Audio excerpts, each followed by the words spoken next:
Hey, good morning, Eastern Oregon, and welcome to this January 8th version of AM Live on EOA. Your connection to Eastern Oregon. We're glad that you are here with us. If you want to find our content, go to EOA.network. EOA.network, that takes you to a link tree where you can find the locations of our Facebook and our Roku, our Instagram page, and all of the places where this content is released. Glad that you are here with us. Here in a little bit, we are going to have Dan Landa, who we had on the show clear back when we started the show during COVID. And he's here. He is a veteran, and he's involved in assisting veterans and has started an organization just for veterans right here in Eastern Oregon recently. And we're going to have a follow-up conversation with him. So, how are you, man? What's up? First Friday. First Friday. Almost there. Yeah, and there's snow on the ground, I man. hate it. I hate it. We went to Pendleton last night, and as soon as you hit Meacham, it was just dumping, and I'm like, oh no, we're gonna get stuck over here. Thankfully, on the way back it was nicer. I mean, it was still a little bit of snow, but on the way back it wasn't near as bad as on the way over there. Yeah. But I did not want to get stuck over there. Well, it's chilly. It's chilly this morning. Yeah, I'm not a fan. You know that. It feels like winter. Yeah. Unfortunately. Yeah. Well, you want to do sports? Let's jump right into it. Yeah. You're gonna get a little. Do we have a rant? Oh, you're gonna get a big rant today. Yes. So Bennett, brace yourself. Yeah. So we need a little red thing that's right along the bottom that blinks. Kyle rant. No, anyhow, take it away. Here we go.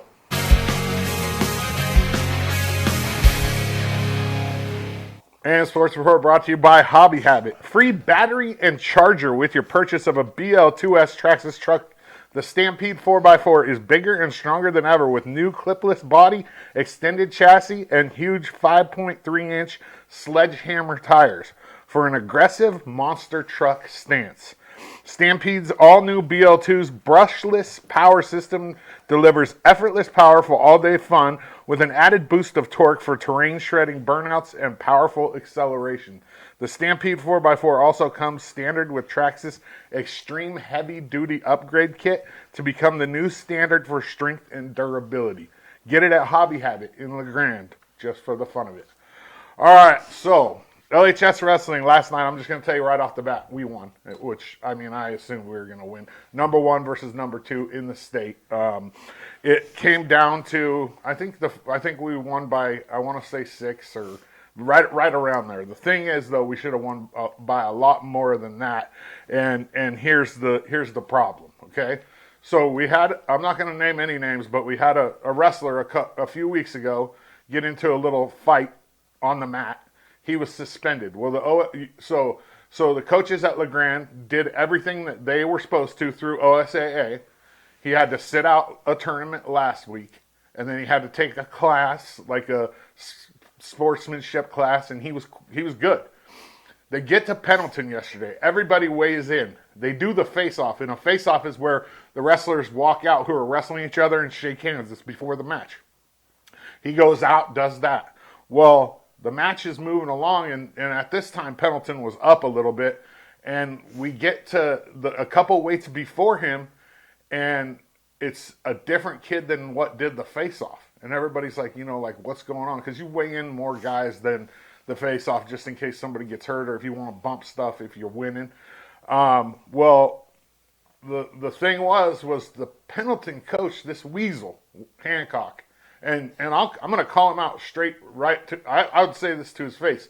He called OSAA and said something about the kid, and come to find out you have to miss two events, and the kid had only missed one.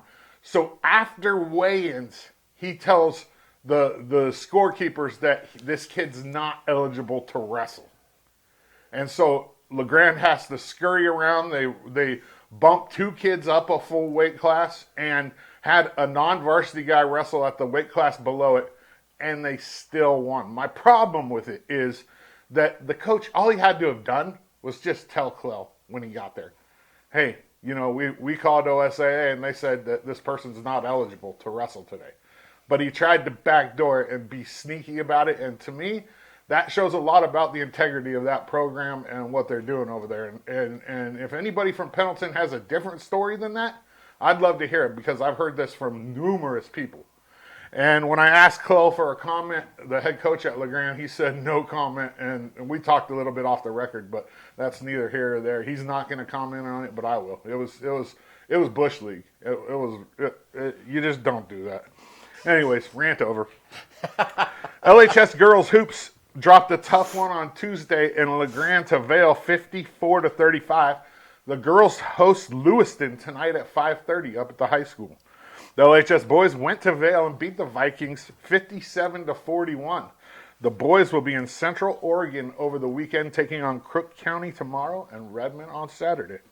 EOU men's and women's hoops are on their way to Southern Oregon for arguably both teams' two biggest games of the year. I mean, both teams the men are in second, the women are undefeated in first place in the conference, and Southern OIT is going to be the women's biggest challenge by far, and Southern's not going to back down either. And for the men, I mean, they lost a couple weeks ago to C of I. C of I started the season ranked number 1 in the country. But I think with the way the men are playing right now, if they can get 1 out of 2 on this road trip, that's a good road trip. The women, I think they're going to get them both. This team, Angie's team, is rolling right now. EOU men's wrestling has canceled the duel they had scheduled for Sunday, which was supposed to be senior day against Evergreen State, and they moved senior day to the Tuesday duel versus Corbin. And usually, so historically, and most teams try to schedule their senior day against a team they know they can beat, and they had that with Evergreen. Now they have to wrestle Corbin for senior day, which Corbin's ranked higher than EOU, and that's going to be a tough senior day. Evergreen State took a forfeit. I'm not sure why they aren't coming, but it kind of happens in wrestling, especially on the long road trips. They won't come if they know that they aren't going to win anyways to save money, and it's not a fan of it. Finally, EOU softball has their fundraiser, their prime rib and poker fundraiser this Saturday at Bud Jackson's. It starts at 6 o'clock, and then at 8 o'clock we'll start a poker tournament, and I think it's $36 a plate for the food and then $50 to get into the poker tournament. All the proceeds will go to the EOU softball team, who was number 3 in the country last year. AM Sports Report brought to you by Hobby Habit. Go check out what Joe and his team have done down there, just for the fun of it. All right.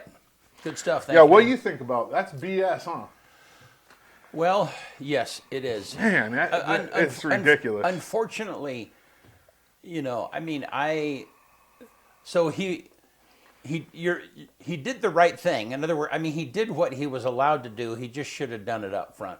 Yeah, he should have just said something to Clem when they got there. Right. Hey, you know, we called OSAA to check his eligibility, which is kind of janky in its own. But thankfully he did, because the later repercussions, if he would have wrestled, might have been worse. Yeah. But I mean, it's kind of janky to call him in the first place. That's like that guy, you know. I know, yeah. It's like that stuff that happened during football. No, They played the kids. They Sweet Home asked them to move the game to, Philomath, you know, where they asked them to move the game to Monday, or from Monday to Thursday, and then turned them in for playing players too many quarters, and they missed the playoffs because of it. No, it's very similar to that. It's a little Karenish. Yeah, 100%. And then to not say something when he gets there. Yeah.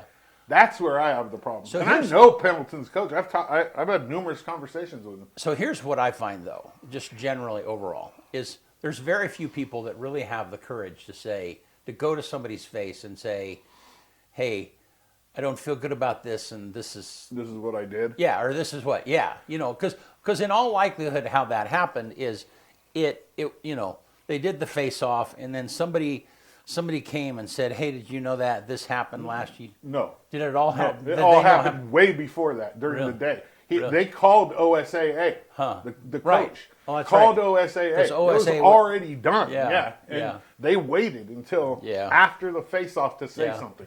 Yeah. So when Tommy was supposed to, I said, and everybody knows anyway. Yeah. But at the same time, it's like you waited, like you called and then you waited. And I mean, I've heard this from people that aren't going to lie. And I don't, you know, I mean, you and I talk a lot personally, and you know, it's in me that if I have something difficult to say to somebody, I'm gonna try and say it right to their face. Me too. Before they find out from some other thing. Yeah. Me too. 100%. But there's the truth is there's just that quantity is not common. No, they just do. It's like it's common in high school sports where coaches, like you saw, like I said, with Philomath and Sweet Home. Yeah. They'll do anything to win. It's crazy, and they still didn't win in their house. Yeah. Oh. Yeah. Well. All right. Well, hey, let's take a look outside. Look at all that white, man. Yeah. I'm going to go do a little sledding. Yeah, right. You never catch When me was the sledding. When I was probably like 8th grade. You on something slick. I skied twice before. On something slick on purpose. That would be funny. Oh, when we first moved here, we lived right at the bottom of 8th Street. Right on 8th Street. Yeah. So I've rode down that a few times, but it's never been my favorite thing to do.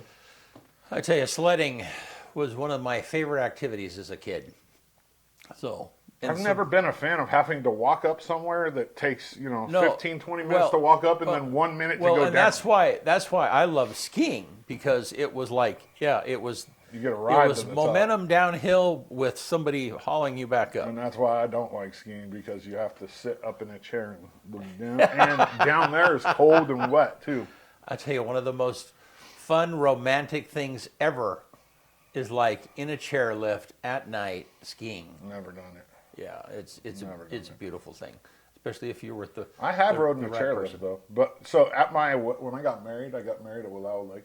The whole wedding party took the gondola up top. Oh, that'd be I interesting. stayed down at the bottom. Did you? Myself. You're like, I'm not going. No, because everybody else is like, we're going, and I'm like, okay, have fun. There are times when that gondola it starts like swinging. I've seen videos of it. No. Yeah. All right. Well, hey, thank you guys for being. Oh yeah, weather graphic. Thank you. So we have a whole 2 degrees difference between morning and evening today. So, I don't know what the temperature is right now, but it's got to be probably below cold. freezing. Yeah, let's see. Or close to it. I got weather on. So and then 31. 31. So anyhow, it looks like we're going to have this kind of weather for maybe a little bit sunny. So this might probably will all melt tomorrow. We'll find out. Yeah, it's going to warm up on Monday. Yeah. Looks like it. Tuesday it's going to be almost 50. Yeah. I'm okay with that. All right. All right. Well, hey, we're going to take a quick break, and we will be back with Dan Landa, who is with Eastern Oregon Veterans.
Eastern Oregon is full of interesting people, with interesting minds and interesting things to say. Here at EO Live, we're committed to connecting you to these intriguing people with EO Talks. We let our special guests share their ideas and life experiences with deep, open, engaging, and inquisitive conversations. You'll also be informed in depth on some of the most recent and relevant events, issues, and more. EO Talks on EO Live, your connection to Eastern Oregon, now on Roku.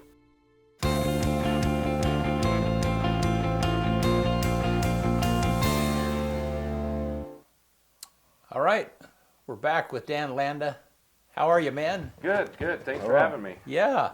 The last time that we were together, we were in COVID, and you were. In the other we were room. all in different offices. Right. So yeah, It felt a little weird. I walked in today and I'm like, yeah, this is different. You know? Yeah, yeah. So yeah, I didn't realize it had been that long, but yeah, time flies when you're having fun. It Right? has been I mean, since COVID. That's it's right. crazy to think Yeah, about. no, and yeah, good to have you. Thank you. Yeah. So, and we were talking a little offline about during a commercial about sports and yeah, and yeah, that we were talking about Clell Carson, who was our local, coach, and I mean, we're pretty close to him, and he Right. won. He was nominated. I don't know. Explain that. I never said that. He went into the Wrestling Hall of Fame this year. Yeah. Awesome. Yeah. That's a National major Hall of Fame. accomplishment right there. Yeah. Something to be proud of. Yeah. You know, as we were talking about sports, I think as an American culture, we're very competitive. Right? Yeah. Like I run in the veteran world. We're very It's competitive. well, not just American. Human beings. But I mean, I think it's in our DNA. I think we breed it pretty good here in America to be very successful and very competitive. Yeah. You know, so that was the quote that we're very motivated people. Once everybody that's died on Mount Everest was once a very motivated individual. I saw that recently too. Yeah. But that is the epitome of chasing your dreams with reckless abandon, right? Yeah. Well, and I think it's the epitome of stupidity. I mean, if you're going to a place where 1 out of every 10 people die, like why would you do that? Why? Well, I think the argument to that is you never know how you've truly lived until you're closest to death. Yeah. I think like checking. That. But I think there's a subsection of people that's where they feel the most alive. Wingsuiters. Yeah, I mean, I applaud them. Hey, chase those dreams because you only get so many trips around the sun before it's all over with. Yeah. That's Leave true. your legacy, make your mark. You've only got so much time, and it's not granted, right? Yeah. So yeah, Eastern Oregon Vets has been. Last time I was on your show, I was the president of Veterans Back 40 Adventure, which is still alive and doing well, hosting vets on adventure motorcycle trips. They did an amazing trip a couple years ago. Maybe it was a year and a half ago. It was about a 3-year in the making trip. They took 7 vets to Tuyatuq Arctic Ocean. It was a film documentary called Silent Battles, and it's about awareness of veteran suicide and the things that veterans struggle with while in service and then transitioning out of service. It was very impactful. The statistics show that a veteran is 30% more likely to commit suicide than a normal civilian because of the stressors and things that we go through, right? I think it's right up there with firefighters and EMS and cops as well. You put yourself in harm's way. You do things for the greater good of the community and the country at sometimes a great cost to oneself. And it's hard to transition in and out of that, if you will. So, it was a great opportunity I learned a lot. I got to meet a lot of really cool people and do some amazing things and just meet veterans and people from all over the world.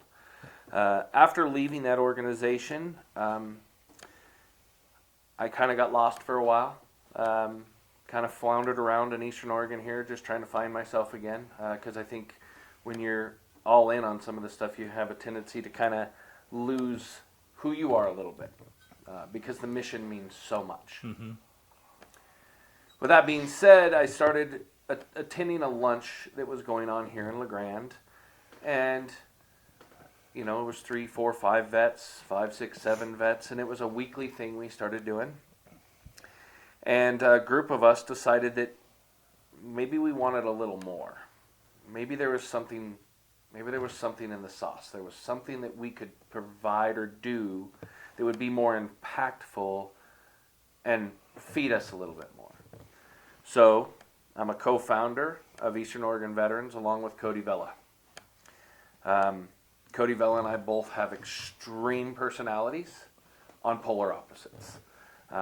We're not somebody, if you know Cody, you're either a fan of us or you're not. There's not many people that are like, yeah, those guys are kind of middle of the road. You know what I mean? And I don't think that that's a bad thing. I think it's just passion for what it is that we stand for and what we want to do. Cody runs the backside of things, the Facebook page, the Instagram page, takes care of things like that. We are 100% veteran-run, grassroots. Every dollar that is raised goes to supporting and helping the mission of taking care and providing for a veteran in our community. It's been a great honor to be part of something bigger than myself. Eastern Oregon Vets' motto is, we are the organization that is an all-inclusive seat at the table. There is no rank. No one is any better or any worse than the next person to the left and the right. We are all equal at that table. We are all veterans. We are big on empowering people's voices and their ideas to bring them to us. We want to help you facilitate those dreams, right? Because we know collectively in the military that many hands make light work, right? And in the military, we never do anything alone, really. I mean, you're always part of a team. Like, you're always doing something, and you always know that the brother to the left and right of you knows exactly what they're supposed to be doing, and they're not going to fail at that task, right? They're going to push through that task at all cost, right? So Eastern Oregon Vets really rewards that behavior of, you are valuable and you are inclusive and you do have a say at this table, and I think that's what really sets us apart from a lot of other organizations that, not that they're bad, they have a hierarchy, right? Yeah. There's a structure. And a lot of veterans thrive still on that structure, and they find that path. And we're grateful for our VFW. We're grateful for our Legion. We're grateful for those organizations that do those things for our veteran community. However, what we saw was we would come across an issue or a problem that we would like to solve, and we would reach out to these organizations, and because of their bylaws or bureaucracy or something, they simply couldn't fill that need. And so Eastern Oregon Vets said, well, let's just take care of it. We don't have bylaws. We don't have bureaucracy. We have a group of individuals that want to see these things come true. Right. And so we just make it happen. And, sometimes there's a little bit of, people might get frustrated or upset, and we simply say, it was not intentional. We had the best intentions at heart. Sorry, right? And sometimes in life, that's just what you have to do. Yeah. So with Eastern Oregon Vets, now I think we're going on year 3. I can't remember. I mean, like I said, I didn't remember I'd been here during COVID. I mean, that was, 6 years ago now. I mean, so again, you lose track of time sometimes when you're doing these stuff. It just clicks by, doesn't it? Yeah, so this last year, 2025, was a season for the record books, man. It was just super impactful. So this year, Eastern Oregon Vets hosted 50 lunches with an average of 20 vets per lunch. That's 1,000 vets served here in your local community. Where do you guys meet at normally? We meet at a different location every single time. And the reason why we do that is because we feel that we're impactful, and we want other people that maybe didn't serve the opportunity to feel like they're adding value. Mm-hmm. So at the end of a lunch, we'll say, hey, where would you guys like to go to lunch next week? And somebody will throw out, hey, let's go here or there. And we'll be like, yeah, that sounds like a great idea. So do you go to a restaurant? Yeah, or we go to a restaurant. Okay. Yeah. Okay. So this week we just met it. This was our first lunch of the year, was yesterday, and it was a cock and bull. Yeah. And from there we have a guy that's kind of taken up a leadership role, if you will, or a role that matters to him. Right. And his role is he organizes all the lunches. He tracks all the lunches. He makes sure he knows where we've been, how many times, and on what weeks, and so on and so forth. He's an admin guy. Yeah. He's also in charge of our call roster.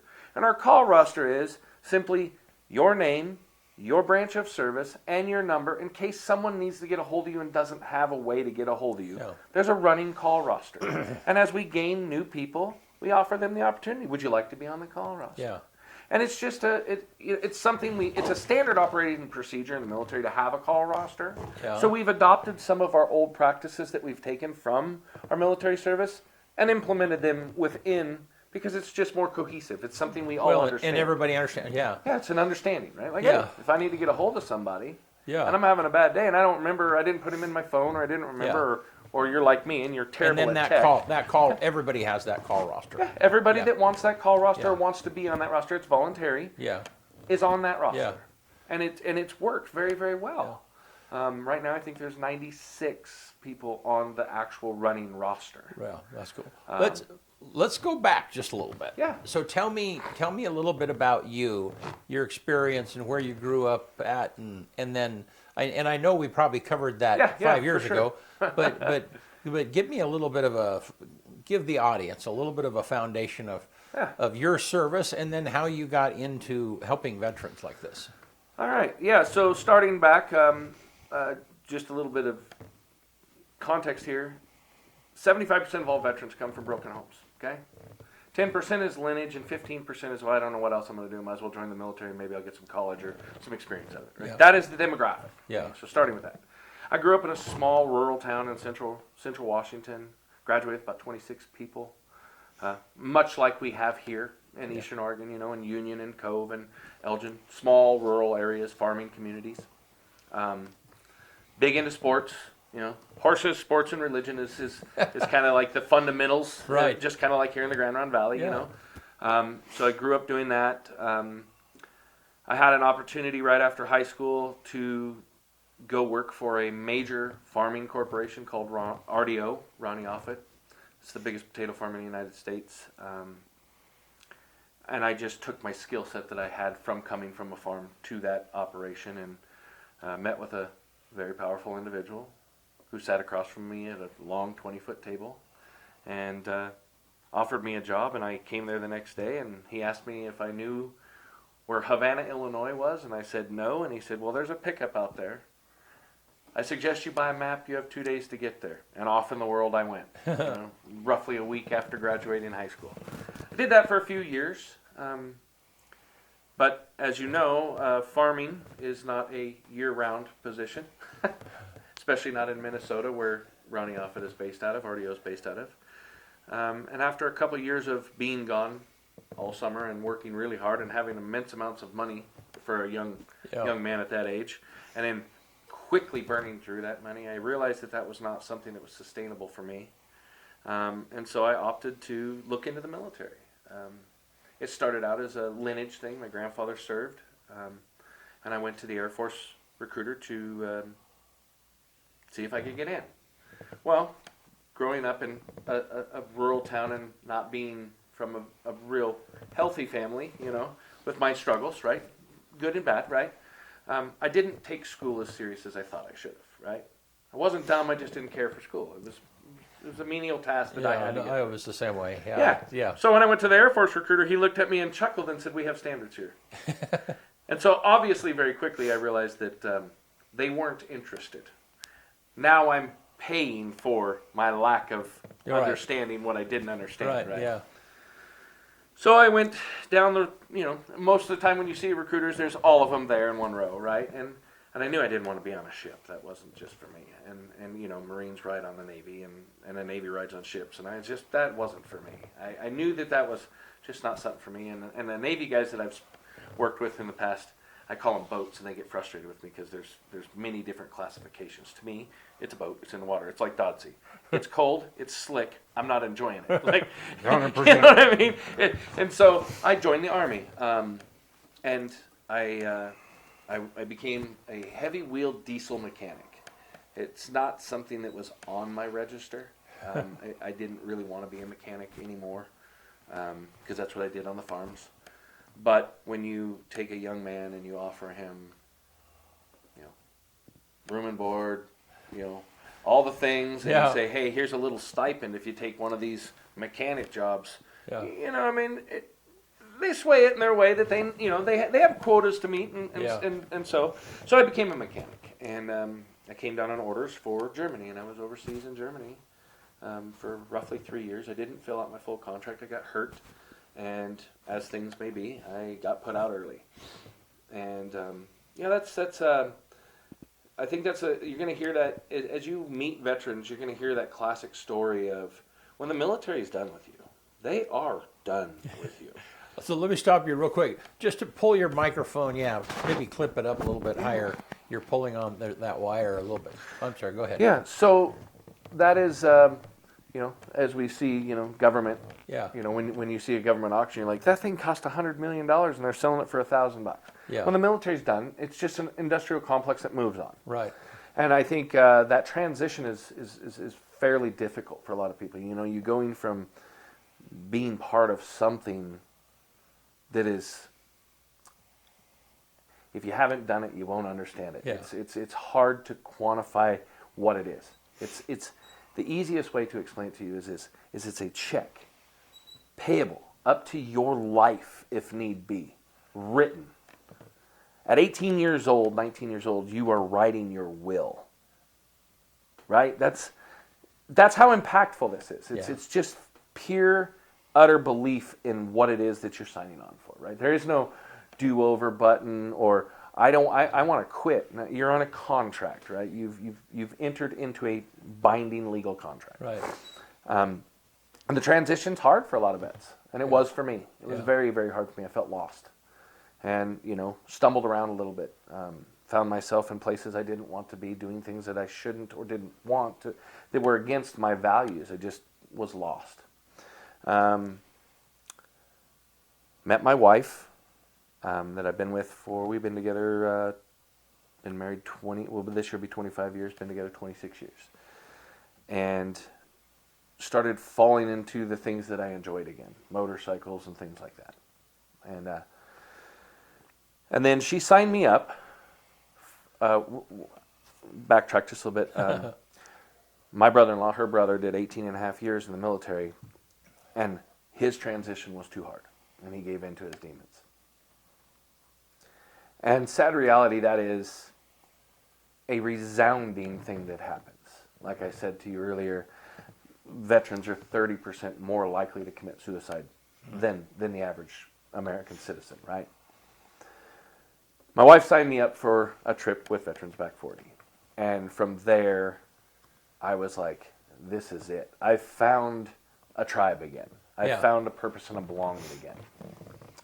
And then, of course, shortly thereafter, I ran Veterans Back 40 and so on and so forth. And, again, met amazing people, did amazing things, got to do some super cool stuff. But for me, the trips just weren't enough. It was Veterans Back 40 is a weekend trip or, a 3-4 day trip.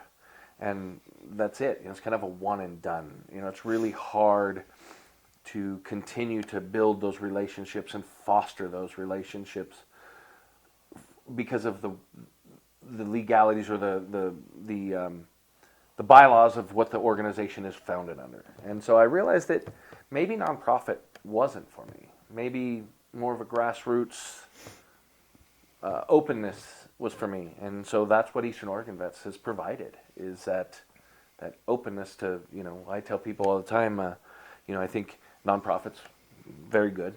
They do a lot of good work, but they like a lot of boxes. And I tell people, where creativity goes to die is in a box. I say that about committees. Yeah. It's the same thing. Yeah, bureaucracy. A committee is a great place for a great idea to die. And that's what I realized. Yeah. And I realized that it's still valid. Right. And it's still very meaningful and purposeful. It's just not for me. Yeah. That's not where I thrive. And what I found is I was butting heads. Right. And let's face it, I'm trying to create a safe, secure, healthy environment, not butt heads with my fellow brother, right? Like, he's like, you're making messes. And I'm like, well, you're slowing me down. I just realized, and I think this is with growth, right? We realized that that's just not for me. Yeah. I'm not going to shove that square peg in a round hole over and over again because I'm not willing to wear it back out, right? Because the damage is done at that point. Right. So, again, Eastern Oregon Vets, nobody's in charge. Yeah. It's amazing. Now, mind you, people kind of get put in charge roles, if you will, just because of our personalities and our traits, right? Right. But we make it very aware that we're just doing the back end work, but your voice and you are just as valid as anybody else sitting at the table, right? Right. Cody takes on a role that I can't do. Right. Obviously, I mean, you guys saw when I tried to send you your Dropbox pictures, you're like, what in the world is this? I'm not a tech guy. Right. I try, and Yeah. but I fail often. So, and Cody's very good at it. And he takes that role very seriously in providing what it is. I can't speak for Cody, but breaking bread with someone, you can learn a lot about another individual. You can really get to know someone when you sit across the table from someone and share a meal together. Yeah. You can break down boundaries. You can overcome a lot of things if you can just sit at a table and share a meal. Yeah. I think that's because there's no oh, I'm going to be better than you, like Dodzy was saying with sports. It's very competitive. We live in a very competitive world. When you're sitting down eating a meal with another human, right? Yeah. There's no competition in that. It's a safe, equal ground, right? And that's what we strive to continue to provide, is that equal, all-inclusive ground. So let me ask you a Unless couple you're questions. playing Yeah. credit card roulette. Cody will beat you to that punch every single time. That guy is good, man. He's on it. Then there's some competition. Yeah, exactly. So give me. So there's a couple things I'm thinking. So you've said a couple of times where at the table everybody is at the same place. Yeah. They're at the same level, and you mentioned rank. Yeah. And so, and I'm unfamiliar with the inside of veterans organizations. I have an appreciation for it. Right. So, but in some of these others, does the rank still matter? I mean, if you were a lower ranking person and you went into an organization that rank mattered, is there some feeling of like, how when you go back to high okay. school? Yeah. Yeah. So when you go back to a high school or you go back to somebody that you knew, there are oftentimes you have a group of people, you kind of step back into, if you were a nerd then, you kind of step back into the nerd role. Right. The Right. acceptance of you've grown as a human doesn't exist because they're still living in 1985. Right. Yeah. Is that a similar thing in some veterans Yes, organizations? absolutely. Okay. So your VFW Okay. and your Legion has, so in the military you have your enlisted, which is what we call the backbone of the military. They're the ones that do the work, right? Some people call them grunts, some people call them boots on the ground, but they are the moral fabric that moves the military. And then you have your officers, right? And your officers are those who are in charge of logistics and things like that. They matter just as much, but there's one officer, let's say for instance, in a platoon, which is, you have squads, 4 squads, you have a platoon with inside of a company, which is inside of a battalion, which is inside of a garrison, right? Well, each platoon has like, say, 50 people in it. One NCOIC, a non-commissioned officer in charge, and one officer is in charge of those people, right? So when you go to your VFW, they are very rank structured. They are built, founded, and governed as a rank structure. You have your president of the VFW, and then there's the secretary and the treasurer. They're very structured, which, again, like I told you earlier, it works for some people. Right. What it tends to work for is those who are admin heavy and put a lot of emphasis on structure, cohesion, boxes. It's what makes sense to them. It's what worked for them, and they continue that. Right. Now you throw a bunch of doers in there, right? And doers just do. They don't see obstacles as obstacles. They look at it, go over, under, around, or through. Yeah. Right? So when you're talking your forward guys, like your Cody Vellas of the world, they're breaching doors. They're going in. They're doing these things. It's just what they do. Right. There's someone that said, here is a narrative of what we're after. Go figure it out. Well, they just figure it out. There's not, there's rules, but there's not much structure in it. It's like, all right, target acquired. I don't care if we got to chew through an 8-foot wall, we're going, right? And so a lot of organizations are still founded that way and still operated that way. And it works for a lot of people. But what we found at Eastern Oregon Veterans was there was a subsection of people that didn't want to go back to that rank structure. They didn't want to go back to that same feeling. Right, of, yeah. Like, I've done my time, man. Like, I signed the dotted line. I did what I was supposed to do. I'm my DD-214. I just want to be part of the group, right? Because we're only 3% of the American population. right, But I don't want to fall under that rank structure again. right. They still need a tribe. That was the other word The that tribe, you used. yeah, yes. we need, everybody's looking, I mean, humans are pack animals, right? Yeah. And veterans tend to get along with other veterans. We have Yeah. dark humor. We say stuff that people are like, "What in the world?" But we understand each other, Right. Right? It's like when you go back. I mean, I don't know if you guys went to college, but you go back to your college buddies, and like you said, you're back at 19, 20 years Yeah, old, whatever being it an was. absolute doofball. Yeah. And here we are in our late 40s, Yeah. early 50s, still acting like we were 20 again, Yeah. right? It's that tribe. It's that moral fabric of kind of what helped us get to where we are today. Right, and I totally get how. I mean, I get where you're going, and that is, it's important to have veterans a place to go, Right. but maybe not have to go back to where they were. Absolutely. Yeah. Not I'm And a again- different person, but I still want to hang out with veterans. Right. And not Okay. to say that those organizations Right. don't work for some. We just found Yeah. out that they don't work for all. So give me an example of something, a need that you've seen in a veteran that has kind of slipped through the cracks. You know, Right. that you're hoping. I mean, you guys are meeting together, and that fellowship, that, for lack of a better word, that camaraderie of you getting together, that fills a need. Right. Are there other things, you know what I mean, other needs that you're able to, or that you want to meet, that you're seeing aren't really being met? Yeah. So again, going back to my experience is the only thing I can speak of. Veterans Back 40, I told you, Yeah. was a motorcycle organization, right? We took vets out on trips. Right. Well, a vet would come to us and be like, "Man, I would really like to go on a trip, but my water heater's bad, or I'm struggling with paying a bill or whatnot." And I'm like, "Man, well, I hear you. I can take you on a killer motorcycle trip. Yeah, right. We're bound by bylaws. We're bound by Right, bureaucracy." Yeah, and I can only imagine, here a veteran is riding a motorcycle that he would just love to have the value of it to apply to his own life. Right? And there we are, right? Yeah, right, And yeah. and so, as you've noticed, you've been on councils and been around councils. You can take some of that stuff back to your council, and you can have an emergency meeting and you can see if it might fit within the structure of your bylaws to be able to help that vet. But Yeah. more often than not, the answer is no. Yeah. So I can literally I can take you away from this thing that's bothering you Yeah. and give you 3 days of amazing opportunities and essentially kick the can down the road. And when you get home, now you still have the same issue and you probably have a mad spouse. Right. Because you went and did something really cool. Well, they didn't have hot water or they didn't have Right. that. So again, Eastern Oregon Vets, if we have a vet, we provide, we do lunches. Yeah. We did, so this year, I told you it was a gangbuster year for us.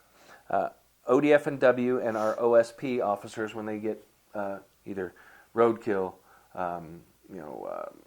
somebody has poached an animal or fish or whatever. We work with High Timber Dreams out of Elgin, which is another nonprofit here in Eastern Oregon, out of Elgin, Oregon. Takes veterans out on lifetime hunting opportunities. Amazing organization, doing amazing things with the structure of a nonprofit. Yeah. Right? We have this year, being that we work with the OSP and ODF&W, have donated roughly 1,200 pounds of wild game meat to 100 veteran families. Okay, we have hosted 1,000 vets over the course of 50 lunches throughout the year. We had a veteran come to us who was homeless off and on after getting out of the military till 2017, has experienced that as well as being hungry, and said, I want to add value. I want to I want to get the community involved. And let me tell you, this community steps up big time.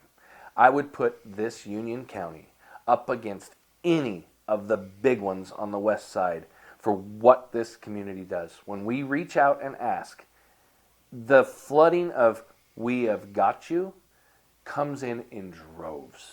There is, it's almost, you feel almost guilty sometimes because they're racing to see who can help the most, right? Yeah. And you're like, man, I really need to be careful what we ask for, right? We need to make sure that we don't abuse the kindness, right?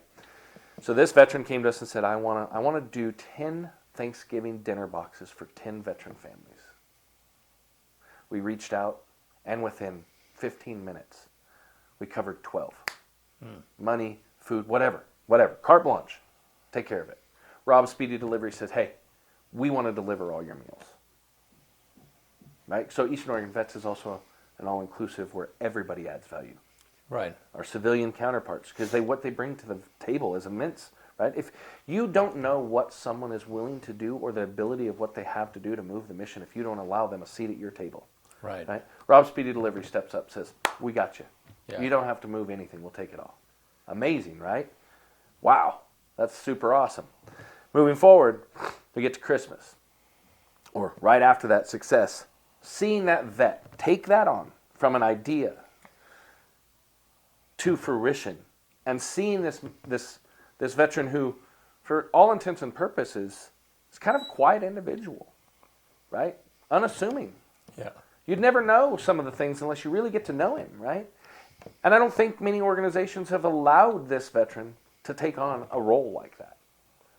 You know, maybe based on looks or whatever, right? We tend to do that, right? We tend to judge people. And he knocked it out of the park. Christmas, he says, I want to do 20. He did 40. 40 complete meals for 40 veteran families in need, all paid for by this community right here. And he told me the reason why I wanted to do that, he said, because when I got out of the military and I struggled off and on, in and out of homelessness, right? Having food. When I finally got myself on my feet and I found a house in Elgin, I reached out to Eastern Oregon Vets and I said, this pains me to ask, but I don't have anything. You guys stepped up as a collective and furnished my entire home with everything we needed. Again, because there is no bureaucracy. Right. It's just people that have a common bond of sharing a military experience that say, I've got you. Right. We've got you. When we say we've got your six, right, that means we've got your six. You are covered. Yeah. You have paid the dues already by signing the check. You have a DD-214. It is a club, and you're in it. Yeah. Right? And it's not that we don't allow civilians to come in and see. You just don't understand it if you haven't been through it, right? Right. It's an unspoken, unwritten rule. Yeah. We are our brother's keeper, Yeah. right? We did it when we were in, and Cody and I both share the same sentiment. We believe that we can serve better and more effectively now because we don't have these rigid guidelines telling us what we can and can't do. Right. And I have an understanding of that because I've it's a different journey that I've been on, but I've had a real compassion for youth and our drug issues, whatever it might be, and it's not just drug, it's just youth, being pathless or just wandering or whatever the might case. The lack of mentorship. Yeah. And we talk, we have the chair that you're sitting in, we have a lot of coaches and George Mendoza and, a lot of people who make a positive influence in youth and help them get to where it is that they need, whether it's through choir or through sports or whatever it might be. But as I've kind of dove into that problem, I've run into these silos, I call them. We do a lot for Youth for Christ. Youth for Christ is an amazing organization, but they're siloed. Okay. Yeah. And when the school district is siloed, all of these different organizations do amazing things, but they might not even communicate with each other. And either. They only do what they do. Right. Yeah. And so then I've been a proponent of we got to get everybody in the same room around a table, and we're not going to leave until we find out some solutions. And some of those solutions are like you're saying. they're just done by people who want to do good things. They're not necessarily done by an organization. Correct. Yeah. Absolutely. So when you said that, getting people around the table, Yeah. I'm glad you brought that up. Yeah. Our sheriff race, Yeah. they asked, can we come to your lunch? Yeah. We want your opinion. We value Yeah. your service to the country, and we look at things differently through our lens, right? Yeah. Okay? Every one of our county commissioners that was running for county commissioner came to our lunches Yeah. and was generally concerned about our concerns from the veteran side of things, from a different lens, if you will, a different silo than what they've been used to. Right. Right? That is the fabric of what a true grassroots movement can do. Right. They don't feel like it's a silo that they can't break into. They feel like it's an open opportunity to, one, address issues that they understand, and also learn to other issues that may exist that isn't even on people's radar, because you look at it through your lens, Dodsey looks at it through his lens, and I look at it through my lens. Yeah. And that for me, and I applaud every single one of those candidates that came through. We learned an immense amount about who they were and their vision and their morals and their ethics and things like that. And since Jake Sievert has won, Jake Sievert has been one of our biggest proponents for saying, hey, what are your issues here? Yeah. I want to hear them because I need to understand them, because I need to take this fight to Salem. Yeah. They need to understand. Yeah. If we don't build it in Eastern Oregon, it doesn't exist. Yeah. And I get it, right? From a money standpoint, when you're interjecting a bunch of money into a program or a veterans organization type, it makes more sense to keep it on the west side. They have a lot more people, but that doesn't mean we're not valid here. Right.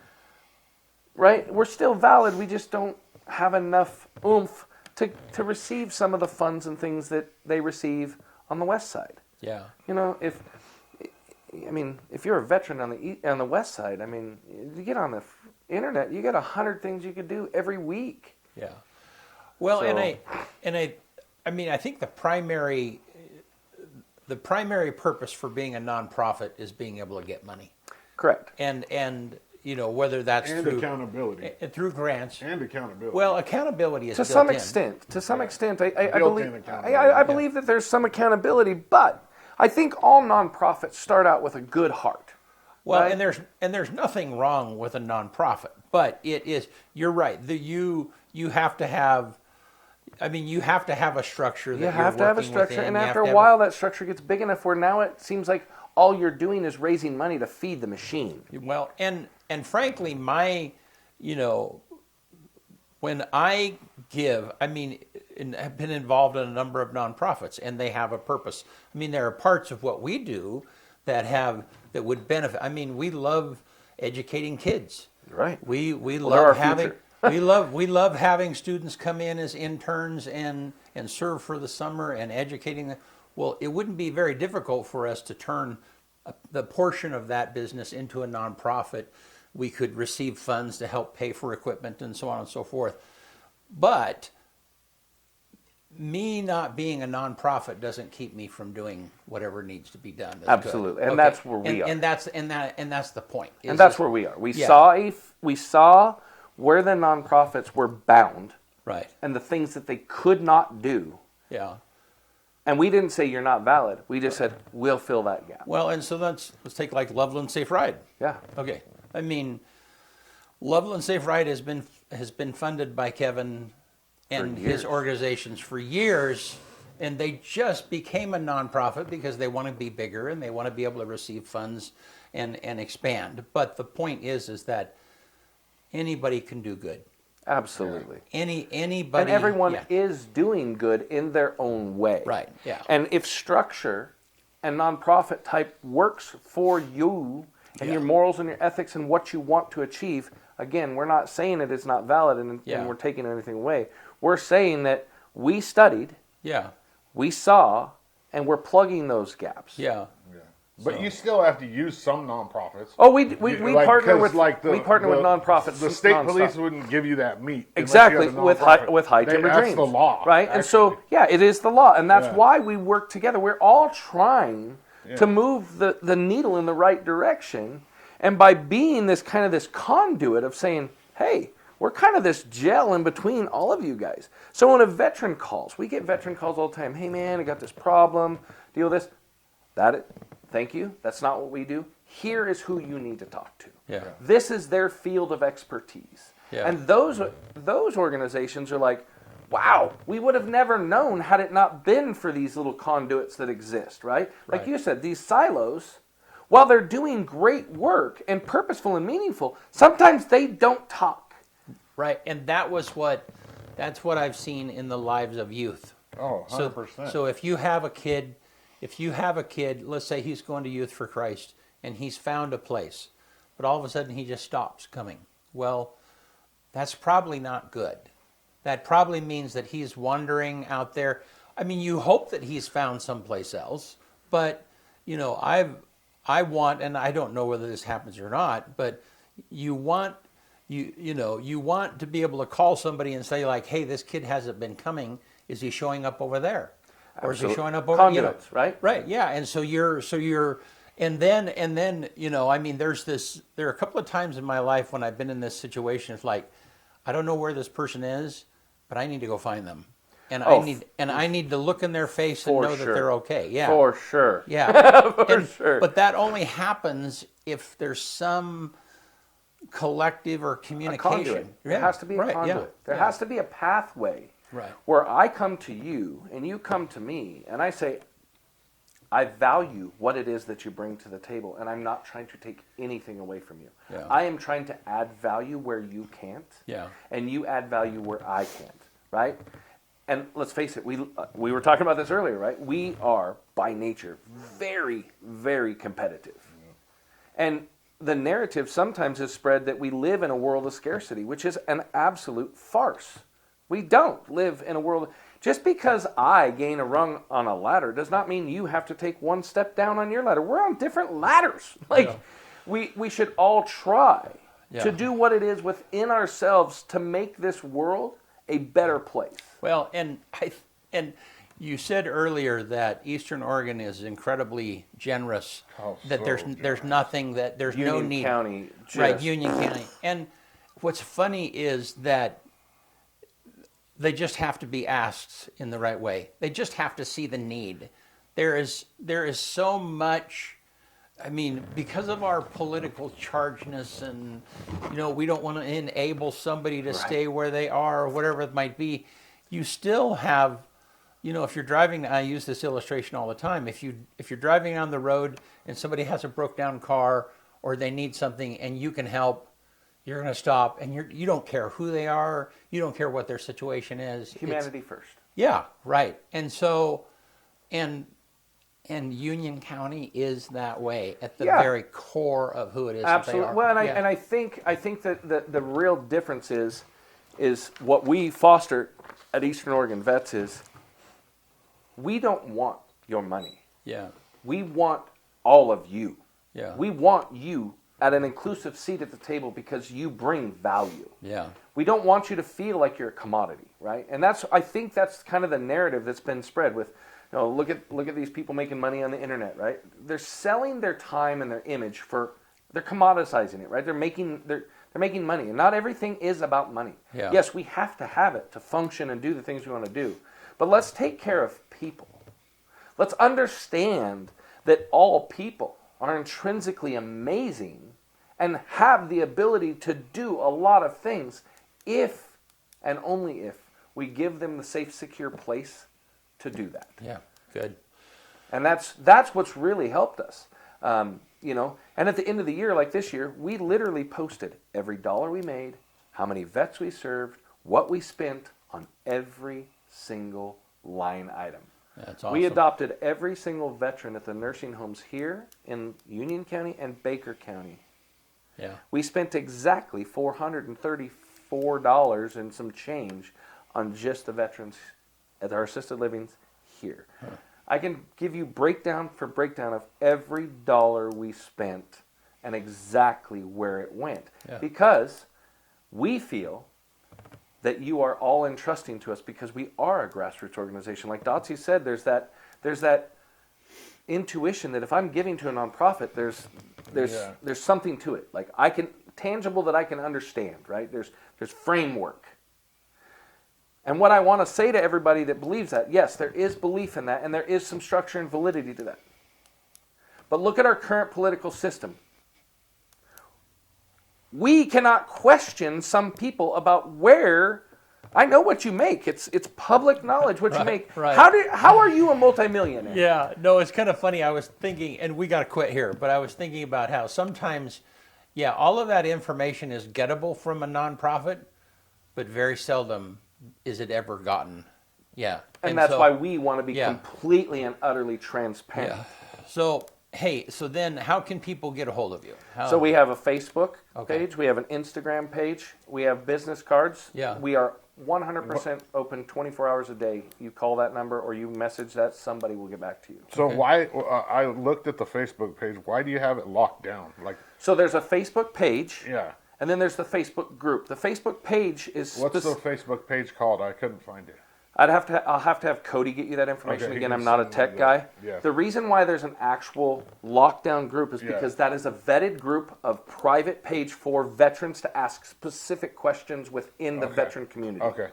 And then we have the page That makes sense. allows... I was going to say, if that's just your page, I would open it up. No, we have to protect the integrity of the brotherhood or the brother and sisterhood of what it is. Well, if you're protecting the integrity, you shouldn't be putting it on Facebook, even if it's in a locked group. Yeah, for sure. You might want to do that. I'm not on a tech cell guy. phone or something. That's Cody's baby. I know my They lane. have the rights to all of that. I know my lane and I stay in it. You know what I mean? Well, Dan, hey, thanks so much for being here. Yeah. Thank you for having me, guys. It's please, been an honor. Please come back, and it'd be great to have you and Cody come back together. And we've got some other guys that Yeah. have some great ideas, and they would love to share them with the community and their vision, and see if there's people in the community that want to help that vision. You know. Yep. So thank you guys so much for the time and opportunity. And Union County, man, hats off to you. All right. Hey, get us out of here, man. Yep. Jerry Hopkins said hi, good morning earlier. We didn't have time to get the comment in. But on this day, January 8th, 1806, explorer William Clark views a skeleton of a 105-foot whale washed up on Cannon Beach, which was actually the Tillamook Nation at the time. That's crazy. That was the first time, Lewis and Clark, they saw a 105-foot skeleton of a whale. That's 1835. The U.S. national debt reaches zero for the first and only time in history. 1945. Youth for Christ is established. 1992. George H.W. Bush falls ill and vomits on Japanese Prime Minister's lap. That was so funny. I remember that. that was classic. 2021. Twitter bans U.S. President Donald Trump permanently due to the risk of further incitement of violence. On this day, the number one song in 2005 is Let Me Love You by Mario. And the quote of the day comes from David Gerald. Life is hard, then you die, then they throw dirt in your face, then the worms eat you. Be grateful it happens in that order. One more time. Life is hard, then you die, then they throw dirt in your face, then the worms eat you. Be grateful it happens in that order. I've heard the first line of that. Life is hard, then you die. I've heard that. In fact, there probably is a song that says that. Oh, I'm sure there is. Yeah. Hey, thanks, Dan, for coming. Thank really you very appreciate much. it. Yeah. Thank you guys for being here. See you next week. Yep.